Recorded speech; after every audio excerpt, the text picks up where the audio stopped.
नमस्कार दोस्तों, आपका स्वागत है। आज हम बहुत ही अहम विषय पर बात करने वाले हैं और वो ये है कि आत्मलोक में आत्माएं क्या काम करती है।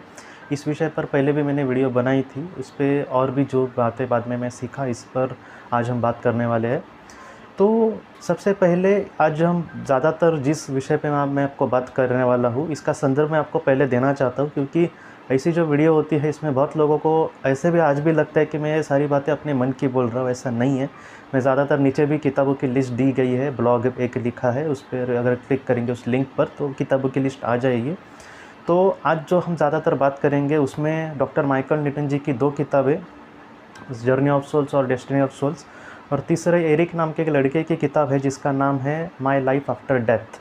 इससे ज़्यादातर मैं आज दोनों की बात करने वाला हूँ, और जिक्र बाद में किसी और चीज़ का निकला तो उसकी किताब का भी मैं उसमें नाम बताने की कोशिश करूँगा। हाँ, तो आज हम बात करने वाले हैं कि आत्मलोक में आखिर आत्माएं क्या काम करती है।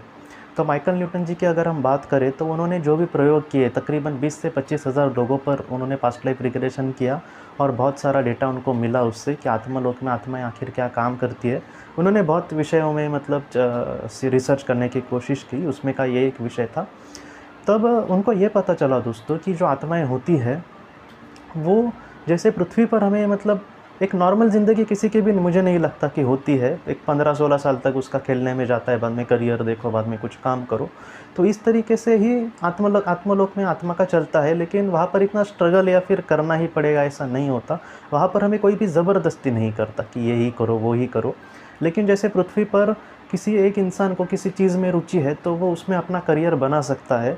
ऐसे ही एक कहीं ना कहीं एक स्वतंत्रता थोड़ी बहुत होती है, हमेशा ही होती है ऐसा मैं नहीं बोलता। तो वैसे ही आत्मा लोक में भी आत्मा को जिस चीज़ में इंटरेस्ट हो तो ऐसा भी उसका काम दिया जाता है। तो ऐसे वक्त में माइकल न्यूटन जी के सामने एक आत्मा आई थी। उसने ये कहा था कि उसको कुछ इस तरीके से काम दिया था दोस्तों, जैसे उसको ये कहा गया था कि ऊर्जा के कुछ कण देकर कि तुम चाहे तो प्रकृति में जैसी चीज़ें होती है वैसे तुम बनाने की कोशिश कर सकते हो, जैसे फूल पौधे या फिर फूलों के या फिर पेड़ों के जो रूट्स होते हैं वो।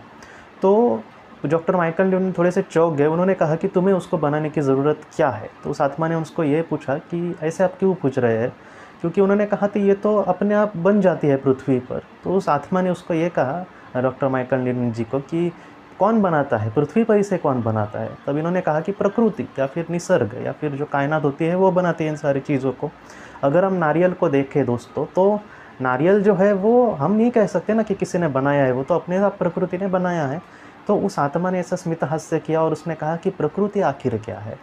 अगर मैं आपको कहूँ दोस्तों कि जितने करोड़ों प्रकार के यहाँ पे फूल पक्षी है या फिर अलग अलग चीज़ें हैं, फूल है, पौधे हैं, पक्षी है, प्राणी हैं, अलग अलग तरीके से मछलियाँ अगर हम देखें जो उस दिन मैं डिस्कवरी पे अंडमान का वो नीचे का दिखा रहे थे समुद्र का, अंडमान के समुद्र में नीचे जो जो ऐसे ऐसे दोस्तों मछलियाँ कि इतनी सुंदर वो दिख रही थी पानी में, मस्त है कि पैर नहीं है।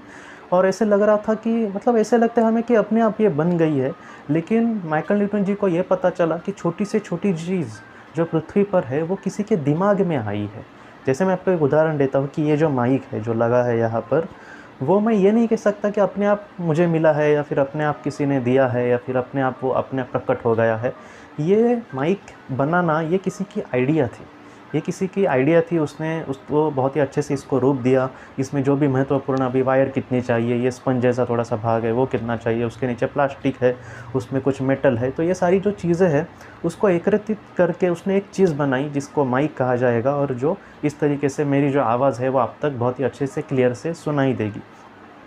तो ऐसी ही ये सारी चीज़ें, माइक की बात नहीं, अब ये शर्ट की या फिर कपड़ों की हम अपनी बात करें तो ये उसको कापड़ कितना चाहिए, उसमें किसका कट का इसका कटिंग चाहिए, वो बड़े इंसान की है या फिर छोटे बच्चे की है या फिर किसी लेडीज़ की है। तो ये सारी जो चीज़ें होती है इसको किसी ने सोच विचार किया है और उसके बाद वो चीज़ तैयार हुई है, वो अपने आप तैयार नहीं हुई है।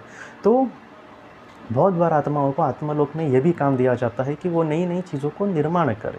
तो इस तरीके से भी बहुत बार होता है। उस आत्मा ने ये कहा था डॉक्टर माइकल न्यूटन जी को कि उसको ऊर्जा के कुछ कण देकर, ऊर्जा का कुछ भाग देकर नई नई चीज़ें जो उसके मन में हो या फिर जो वो करना चाहे वो वैसे कर सकती है। उसने कहा था कि मुझे बहुत ही छोटे प्रमाण पर दी है, ये मेरे सीखने का शुरुआत ही है इस वजह से। जैसी जैसी मैं इसमें माहिर हो जाऊंगी तब मैं बहुत ही अच्छे से ये काम कर सकती हूँ बहुत बड़े लेवल पर।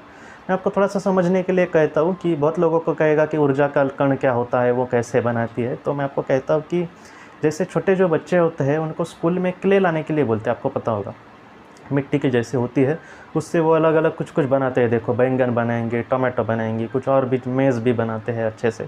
तो इस तरीके से ही ऊर्जा के कण उनको दिए जाते हैं और उस तरीके से तुम चीज़ों को बनाओ। ऐसी चीज़ें जब फाइनल हो जाएंगी तो शायद वो पृथ्वी पर किसी एक पेड़ का रूप भी ले सकती है।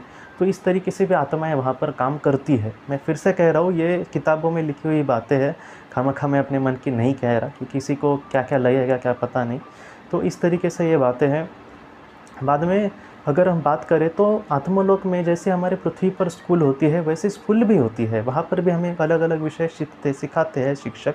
वहाँ के जो शिक्षक होते हैं वो हमसे बड़े लेवल की आत्माएं हो सकती है।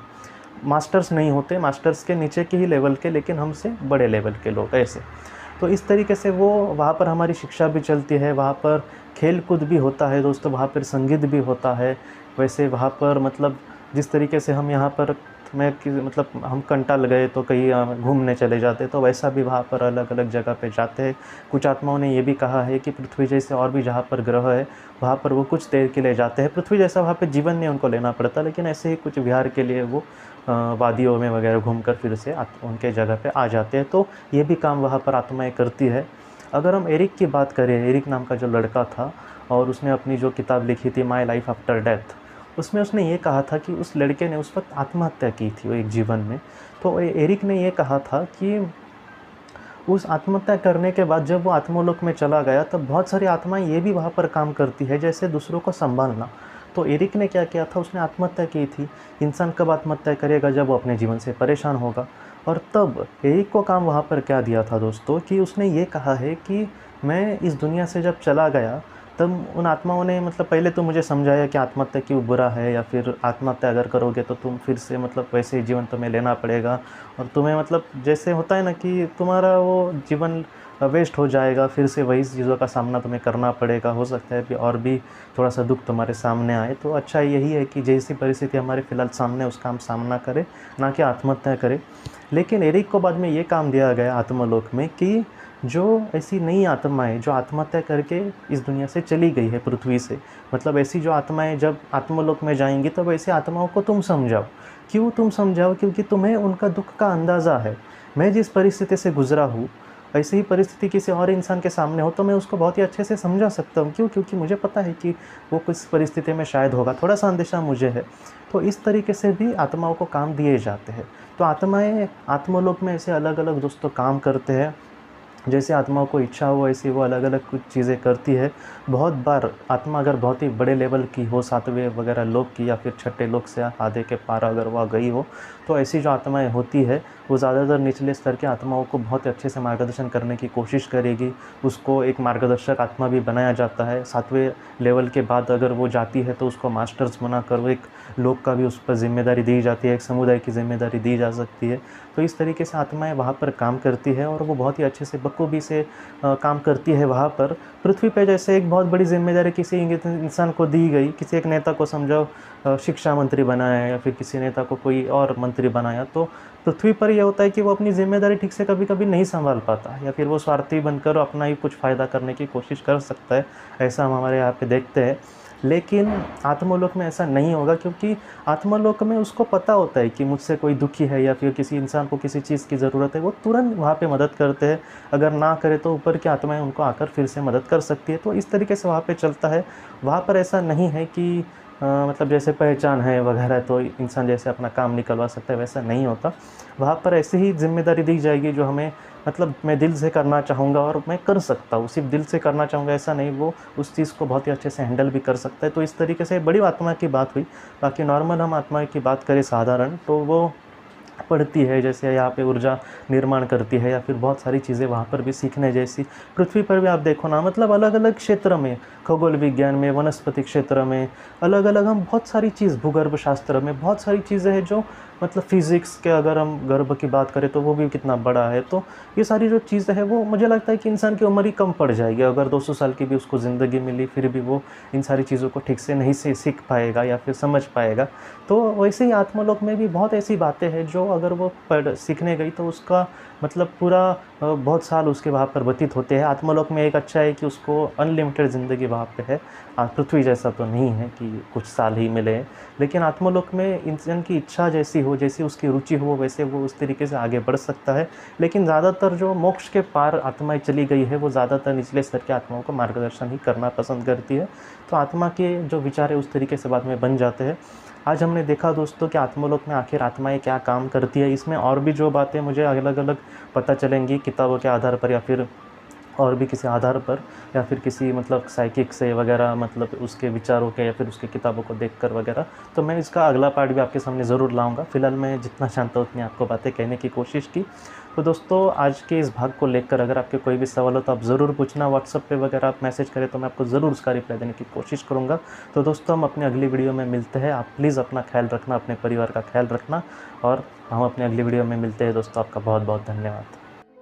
ज़िंदगी की रोशनी ये एक कंसल्टेंसी है जो ऐसे लोगों को मदद करने की कोशिश करती है जिन्होंने किसी अपने को खोया है या फिर जो लोग अपने जीवन में बहुत ही ज़्यादा दुखी है। जो लोग इस संस्था के साथ जुड़ते हैं उनको इस विषय की किताबें और जानकारी भेजी जाएगी। इसके साथ साथ जो लोग पास्ट लाइफ रिग्रेशन थेरेपिस्ट के पास नहीं जा सकते, अगर वो घर पे अभ्यास कर सके, इस वजह से उनको पास्ट लाइफ रिग्रेशन की ऑडियोज भी भेजी जाएगी। और इसके साथ साथ ध्यान में एकाग्रता बढ़ाने के लिए कुल मिलाकर 5 ऑडियोज़ भी उनको भेजी जाएंगी।